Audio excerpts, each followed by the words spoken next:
Jadi aku itu di usia 42 tahun, sebenarnya 41 kemarin belum nyampe 42, aku perempuan yang sudah tidak punya rahim. Oke, jadi basically gue tuh recovery sangat cepat. Karena gue tuh cuma robotik laparoskopi bun. Jadi ada itu apa sih dikerjainnya sama robot? Sama robot. Terus gue gini kan segini kan nih. Ini rahim keluar dari mana? Kan lubangnya kecil-kecil banget gitu. Ya dong cuma 4. Jangan-jangan gue hoax, gue dikerjain nih. Itu rahim dari mana? Dari mulut gue kata gue. Lo lahiran lagi? Kayak dari bawah? Dari bawah bun ternyata.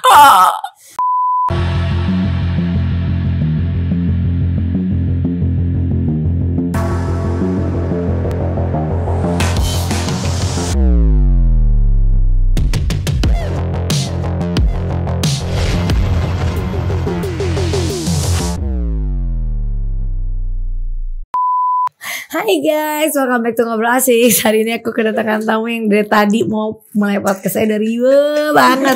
Ada Melanie. Bun. Akhirnya ya. Akhirnya jumpa loh bun. Kamu tuh sibuk banget sih. Bunda kemarin terakhir cancel. Mana bunda? Padahal udah onset gue gak datang ya. Aku udah onset, udah siapin semuanya. Kamunya yang gak bisa. So kita kalau ngomong kan pasti panjang ya bro. Hari ini I'm all yours.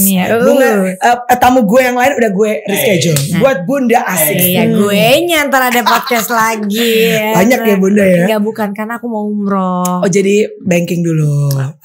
Ini tabung-tabung podcast. Kamu gimana kabarnya? Sehat Bun. Kosong banget Bun. Gak ada apa-apa nih Bun. Sama gue ya. Masih nyari nih klien gitu ya. Orang podcast paham ya gitu-gitu.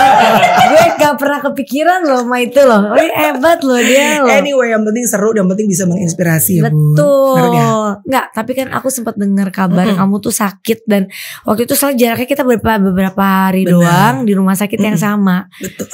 Iya dong. Iya Bunda. Iya. I'm Bunda. Aku juga Bunda Korla. Itu apa sih kamu ceritain deh? Jadi seorang Melanie yang selalu ceria, ketawa-ketawa, ngekek-ngekek, terus tiba-tiba kamu menyampaikan berita yang sedih gitu. Kamu tuh kenapa? Jadi aku itu di usia 42 tahun, sebenarnya 41 kemarin belum nyampe 42, aku perempuan yang sudah tidak punya rahim ya. Jadi aku sudah tidak bisa melahirkan lagi Bun, dikarenakan aku tuh punya adenomiosis. Jadi adenomiosis ini mungkin orang masih jarang mendengar, orang lebih sering dengar endometriosis. Ntar biar tulis kali ya bawahnya ya. Gak apa-apa, bagus. Terus perbedaannya apa? Perbedaannya gue sih spesifiknya takutnya salah. Cuma sepengetahuan gue gampangnya adalah cuma beda tempat aja. Tapi intinya adalah penebalan pada dinding rahim. Jadi basically ini perempuan-perempuan kalau lo menstruasi lo ngerasa aduh gue period cramp sakit. Memang kan sakit Bun. Kamu selalu aku gak sakit. Oh kamu bersyukur berarti misalnya 1 in a million gak sakit. Kan dulu zaman kita masih gadis gitu ya, belum menikah gitu. Katanya nanti pada saat udah melahirkan gak sakit lagi. Tapi setahun terakhir ini menurut gue sakitnya udah gokil. Jadi sakitnya tuh udah bener-bener rasanya kayak perut tuh kayak di blender gitu loh Bun. Iya kayak sakitnya sakit luar biasa. And then kuota si jumlah darahnya tuh banyak sekali. Jadi I was bleeding. Kalau lebih ke sama kayak aku tuh. Tapi beda kasus. Oh itu menyebabkan pendarahannya banyak. Pendarahan banyak karena kan dinding rahimnya kan menebal. Nah aku tuh pokoknya kalau setiap menstruasi. Jadi sebenarnya kalau teman-teman yang deket tahu lah. Kayak misalnya aku live pagi dulu di Trans TV segala macam. Itu tuh sebelum mens, sebelum syuting kalau udah mens tuh aku udah pucet Bun. Udah pucet, udah ibaratnya sebelum Mbak Mel yuk 5-4. Aku tuh pasti udah nahan sakit banget. Tapi kan nobody knew gitu kan. Kamu harus tetap jaga performa karena kamu syuting. Karena kan ya mohon maaf nih kalau aku sama Bunda kan mungkin Bunda itu kan kalau aku tuh kan komedian ya Bun. Jadi mungkin ekspektasi orang kalau misalnya harus lucu. Iya, sedangkan kan aku nggak selalu dalam kondisi yang aku fit, sehat dan kadang-kadang boro-boro mau ngelucu Bun. Mau berangkat kerja aja tuh udah such a drama. Aku harus nahan sakit. Aku kalau misalnya berdiri kan tidur nih. Biasanya kan suka ada pembalut yang mohon maaf nih panjang gitu kan. Aku tuh pembalut panjang itu dipakai untuk hari-hari. Dan itu full. Maksudnya gak full banget tapi sampai hampir habis lah gitu. Jadi darahnya tuh kalau keluar tuh udah kayak pipis ya Bun. Sakit luar biasa. Jadi menurut aku awalnya aku tuh maju mundur. Iya gak ya operasi gak ya? Karena kan yang angkat rahim gitu. Enggak, tapi belum tahu, abis itu ke dokter tanya. Iya, emang 2 dokter udah bilang ini bahwa ini adeno. Yes, miosis. Oke. Dan mereka semua bilang at some point, you like it or not, bahwa nanti decision terakhirnya harus angkat rahim. Tapi meanwhile bisa dikasih juga nih terapi hormon. Kayak aku tuh dikasih obat, dikasih suntikan supaya aku nggak menstruasi. Pertama dikasih suntikan, badan gue bengkak bun. Badan gue bengkak, jadi apa? Watery bener. Iya. Jadi kayak berisi air gitu ya rasanya. Kan aku nggak pernah. Bun, gue tuh dari gue zaman kawin pertama nggak pernah nyatet gue menstruasinya kapan, nggak pernah punya masalah untuk hamil. Jadi gue itu selalu kalau hamil udah gampang banget gitu loh bun. Karena ternyata si adenomyosis gue nih setelah gue punya anak kedua. Karena kalau misalnya adeno dan endometriosis sebelum punya anak biasanya susah hamil. Nah I was lucky setelah dapat 2 anak bermasalah. Nah akhirnya disuntik tuh bun. Disuntik gak gemuk gue, tapi itu jerawat semua keluar bun. Kan gue kan performer ya. Punggung tuh semua, ini name it bukan jerawat kecil ya bun, kayak bisul yang lo tau gak sih, kayak di darah di dalam badan gue tuh panas, ditahan gak keluar berbulan-bulan, jadi pluk, panas banget gitu. Disuntik numbuh, any kind of cream gue taruh agak bisa juga. So kalau gue nge-MC gitu ya, itu harus dibedakin tebel. Terus gue kalau di mobil gak bisa nyender. Aduh pokoknya kalau lo performer, lo punya masalah dengan kulit kan sebetulnya ya gak enak lah. Aduh nyaman, capek kan, gak nyaman gitu. Akhirnya setelah aku udah 6 bulan, memang gak boleh lebih dari 6 bulan bun, karena aku bisa menopause dini, suntiknya itu menahan hormon. Terus one day aku lagi pipis, tiba-tiba I found out ada kayak bukan bisul tapi di paha gue. Dan gue tuh gak pernah bermasalah dengan yang begitu-begitu bun, my whole time. Karena kan aku gak pernah makan pil KB. Aku sama Tyson tuh kalau misalnya kagak pernah bun. Gue itu kok selama ini menjaganya dengan bulu kali ya, sebutannya buang luar gitu ya. Gak tahu tanggal kapan, pokoknya udah. Tapi gak jadi. Gak pernah jadi. Begitu mau oke yuk kita pengen punya anak, dia buang dalam, jadi. Jadi pokoknya bener-bener manual aja. Canggih lo laki lo. Sebenarnya ya gak bisa gitu.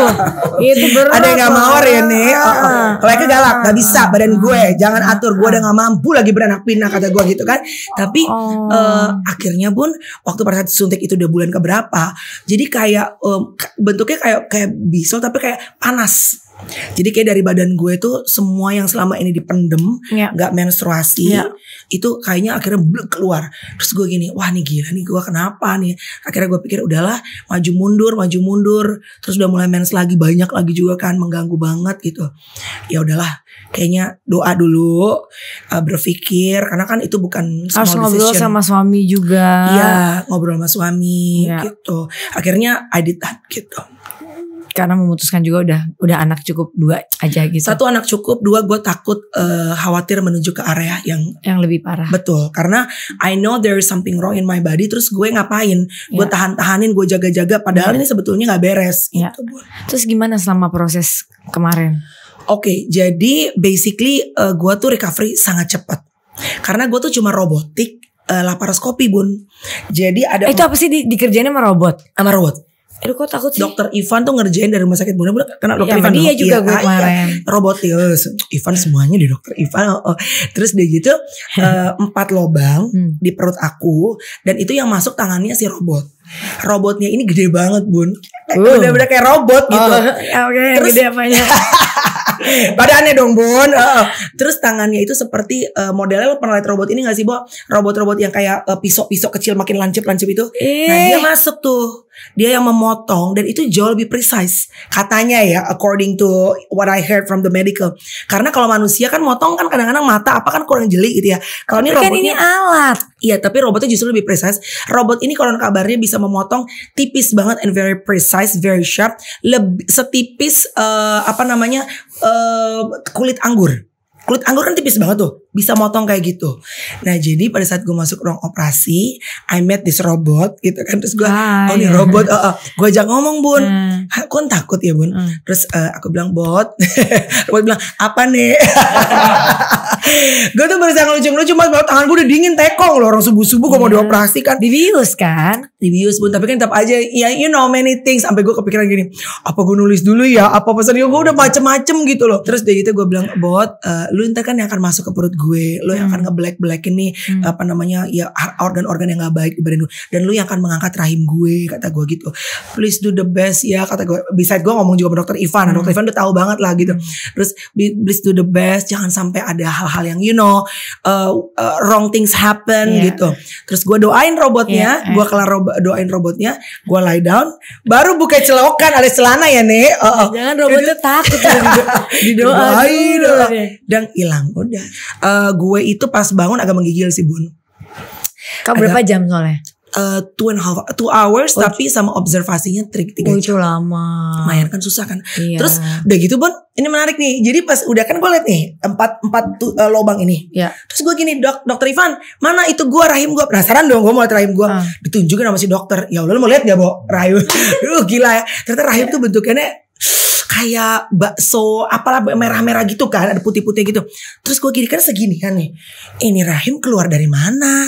Kan lubangnya kecil-kecil banget gitu. Ya dong cuma 4. Jangan-jangan gue hoax, gue dikerjain nih. Itu rahim dari mana? Dari mulut gue kata gue. Lo lahiran lagi? Kayak dari bawah? Dari bawah Bun ternyata. Jadi dari perut dibolongin dan dari bawah dijahit lagi. I didn't feel it at all. Kan gue gak pernah lahiran normal kan. Di bawahnya dijahit. Tapi gue gak rasa sama sekali. Pada saat gue kemarin ulang tahun. Ini gue sempet kemarin share juga di vlog gue. Gue tuh sempet ada. Sebenarnya spotting tuh biasa Bun. Karena kan habis operasi gede. Tapi sempet ada kayak fresh blood. Kan beda ya. Spotting kalau flek-flek kan darahnya coklat. Ini darahnya tuh seger merah gitu. Perempuan ini ngerasa udah gue seminggu udah bisa live, bisa walaupun pelan-pelan ya. Badan tuh semuanya oke. Ternyata dalamnya jahitannya. Jadi pas ulang tahun kemarin dibikin ulang tahun apa segala macam, keluarlah so cantik pakai wedges ya kan. Dunan goyang-goyang kan. Pulang kok gue kayaknya ngerasa kayak basah-basah. Pas gue liat ada darah, gue langsung nelfon Dokter Ivan, bed rest. Udah bed rest. Jadi sebenarnya what I'm trying to say adalah siapapun kalau operasi besar ya, mungkin badan lo rasa gue recovery cepet apa segala macam. Tapi ada jahitan di dalam yang lo harus pikirkan tuh. Oh itu yang terjadi sama gue kemarin. Kenapa? What's wrong? Ya abis selesai di bius di semua, gue udah jalan kemana-mana mana-mana, ngerasa badan enak. Betul. Aja. Hari ketiga hancur tombang. Bunda apa? Lemes. Pendarahan banyak. Aku 6 tahun gak mens. Nah ternyata gue nanya-nanya nih sama salah seorang adalah YouTuber juga yang juga membuat konten sebelum gue, dan gue banyak nanya sama dia gitu. Dia juga angkat rahim. Dia malah sama kayak Bunda. Jadi pada saat kecapean dia bleedingnya tuh lebih banyak darahnya. Aku kemarin mungkin cuma kayak begitu aku lihat ada darahnya merah seger, nggak coklat, aku udah kayak oke, bed rest. Dia lebih banyak. Jadi please kalau lo abis operasi besar, badan lo tuh ibarat abis turun mesin. Walau kita ngerasakan Bun kayak gue udah recovery cepet banget, dalamnya tuh belum gitu. Iya. Tapi jahitannya gak ada masalah. Dan kamu bisa datang bulan lagi kayak orang biasa? Enggak dong Bun. Gak bisa lagi kan? Finish. Karena kan aku udah gak punya rahim. Hitungannya menopause? Enggak. Nah itu dia. Karena gimana nih? Kan gak datang bulan tapi kamu belum menopause. Jadi pertanyaan pasti, aduh lu berarti udah gak mens lagi, berarti lu menopause dong? Enggak jawabannya. Jawabannya kenapa? Karena hanya rahim yang diangkat. Ovariumnya 2 masih ada. Nah ovarium itu yang memproduce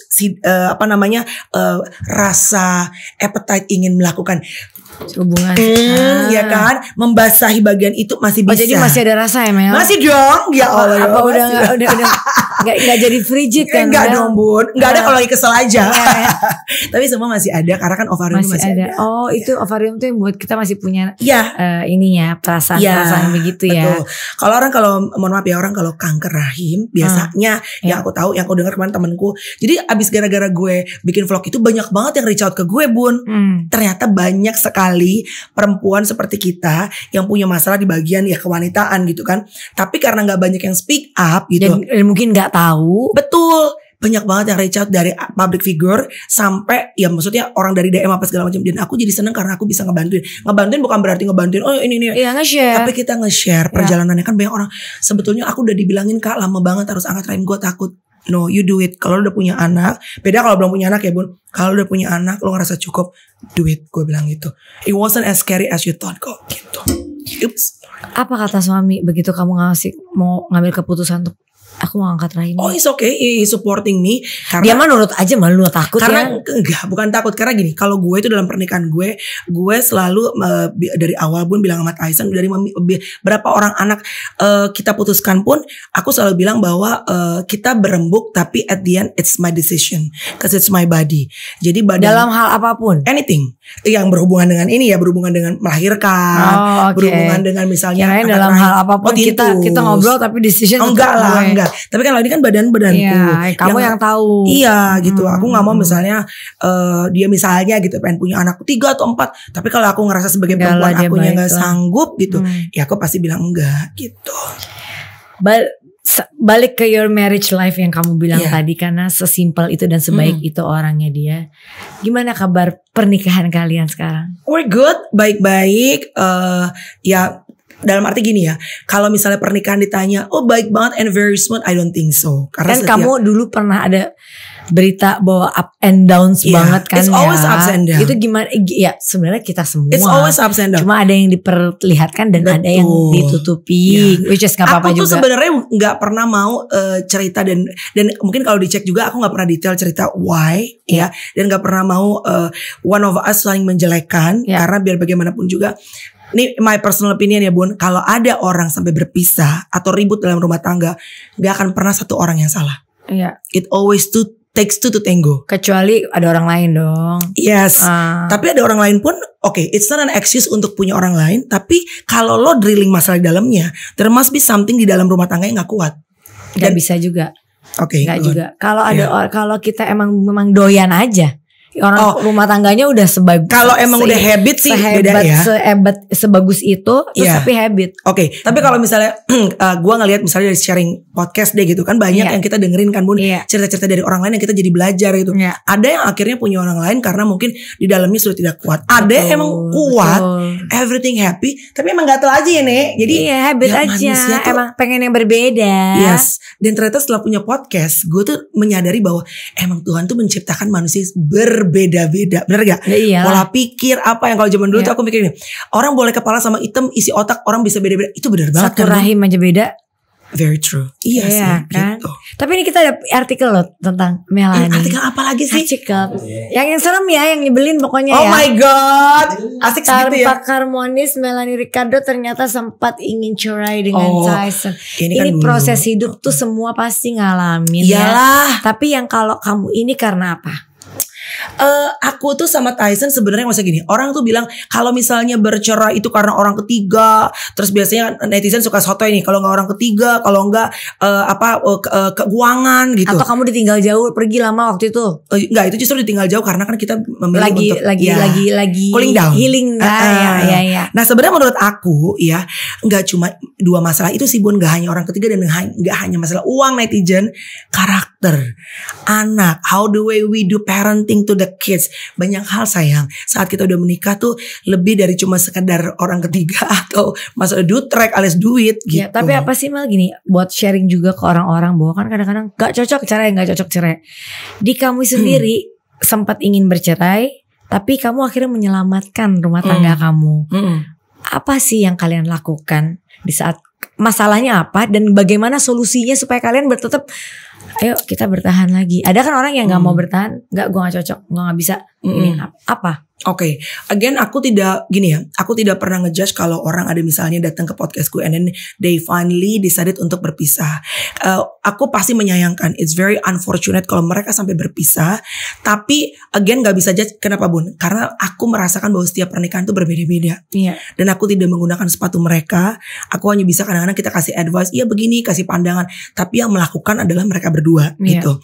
Nah kenapa kemarin bisa terselamatkan di musim itu? Karena kan hidup tuh banyak musimnya ya Bun gitu. Musim semi, musim dingin, musim dingin, musim panas gitu kan.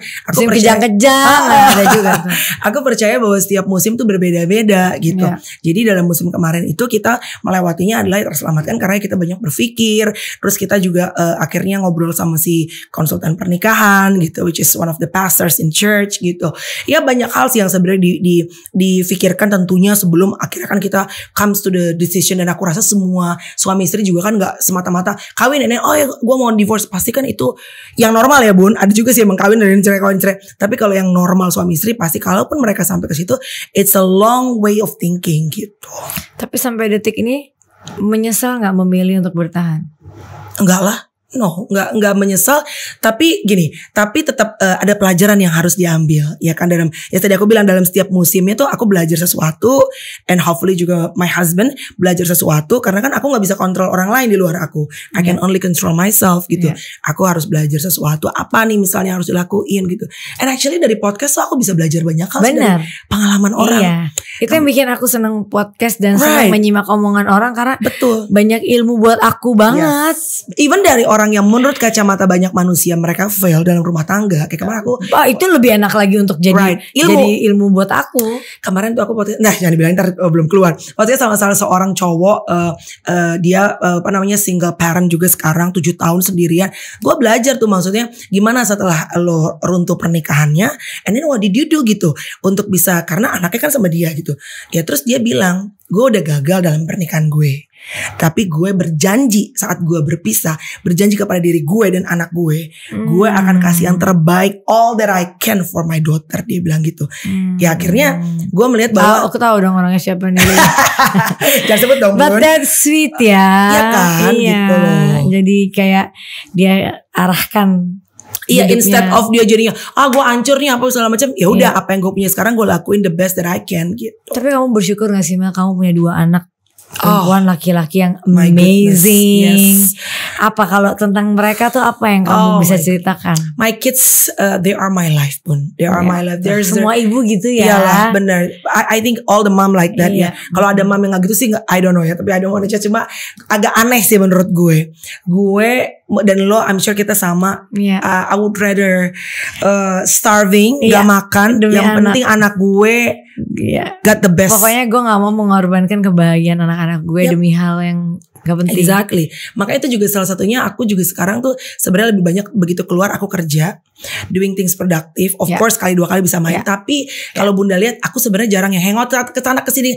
Misalnya gini nih, nanti aku misalnya mau ikut nih arisan sama Bunda. Tapi I'm sure bahwa ini teman-teman yang aku bisa saling berproduksi sama-sama, mensupport. Betul. Dan kita saling mengisi teman yang masalah tuh, nggak yang kayak lo harus gini-gini, nggak, kita support, selalu support. Dan ya kayak gitu, kayak aku juga silaturahmi ke orang datang karena diundang 10 menit aja aku udah sampai datang, karena aku tuh bukan bisa yang berlama-lama karena banyak urusan lain dan anakku yang lebih penting gitu.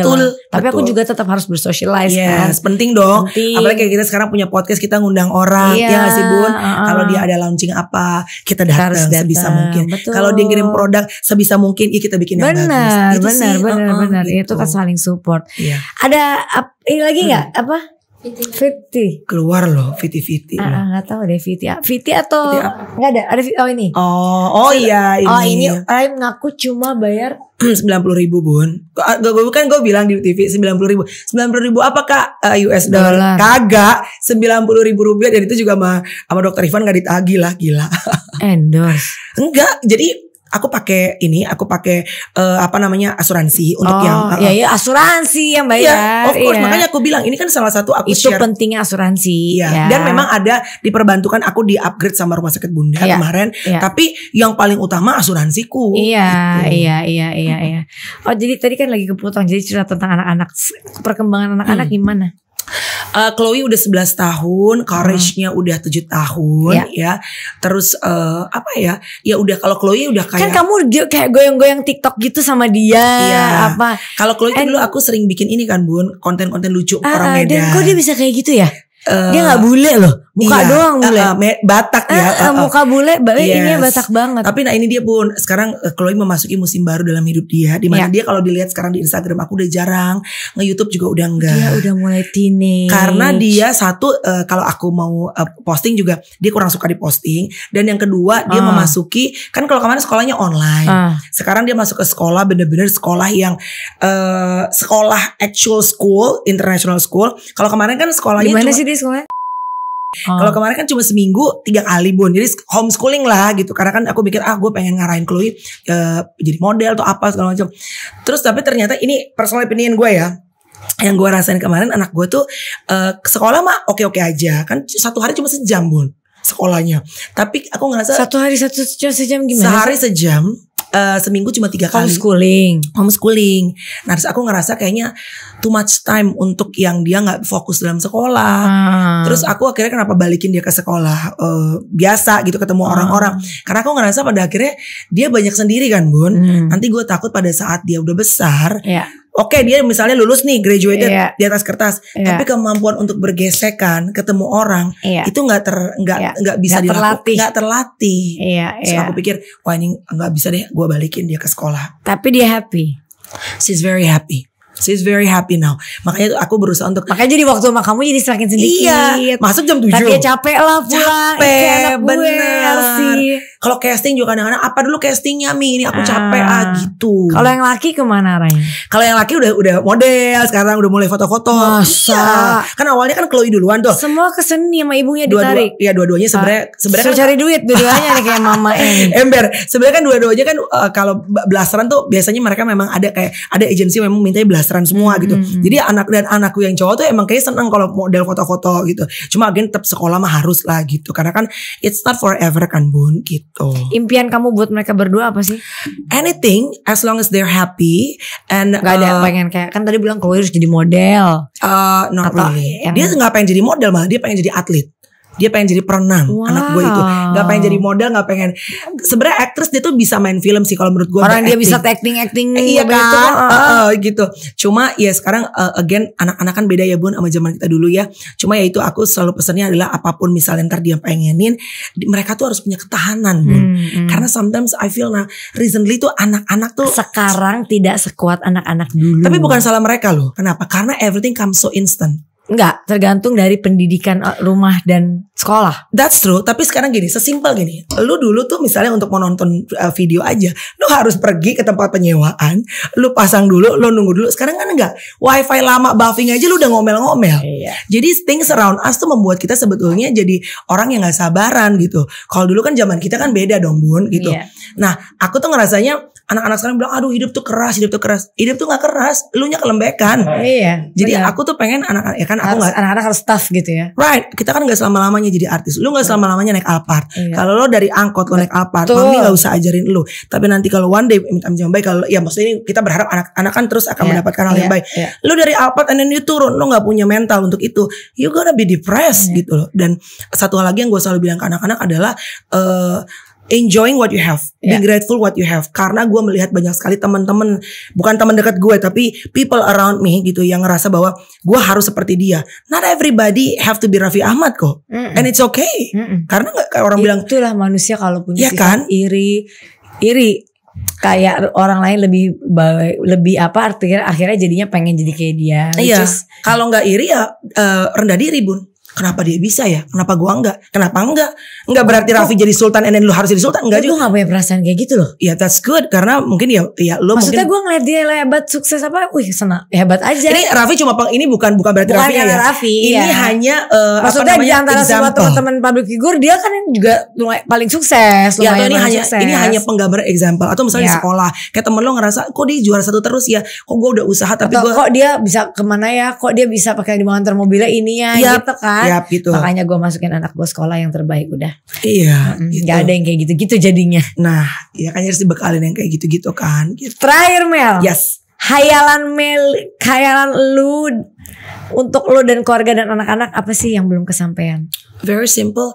I just want to live healthy life, happy, and we have peace and content in life. That's it. Dan mudah-mudahan apa yang aku kerjain, aku bisa one day kalau gue udah nggak ada, ya gue bisa meninggalkan legacy yang baik. Bahwa saat gue nggak ada, orang bisa ingat bahwa oh dia pernah bikin podcast dan saat gue nonton podcastnya, gue terinspirasi. Jangan sampai saat kita nggak ada orang bilang gila ya orang yang udah nggak ada masih dijelek, kejelekannya masih ngerti gak? Menginfluence coy.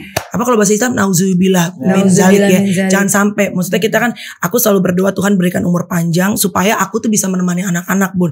Aku ngeliat Bunda juga kan begitu ya maksudnya. Kalau lagi sakit tuh kita kadang-kadang ngerasa, duh Tuhan kasih umur panjang dong. Karena kita pengen lihat. Pikiranku tuh cuma kalau sakit tuh gak ada yang lain. Exactly. Cuma anak-anak. Iya. Kalau boleh dikasih umur panjang, walaupun I know itu absolute right-nya Tuhan kan, itu kemutlakan Tuhan. Tapi kalau boleh minta dikasih umur panjang, menemani mereka, melihat mereka sampai sukses, berhasil, dan bisa menjadi berkat buat orang lain. Kita ibu-ibu banget berarti ya. Which is good. Karena sesuai dengan musimnya. Ada orang yang ibu-ibu juga masih pemikirannya gak ibu-ibu. Ya gak apa-apa lah. Hak orang lah. Orang beda-beda ya. Gitu. Thank you so much udah Bunda. Ngobrol-ngobrol seru Terima banget. kasih. Semoga ambil yang baik-baiknya dari bahasan kita. Dan sampai ketemu di podcast selanjutnya. Thank you Melanie. Thank you Bunda. Sehat selalu. Thank you guys. Jangan lupa like, comment, and subscribe. Bye-bye.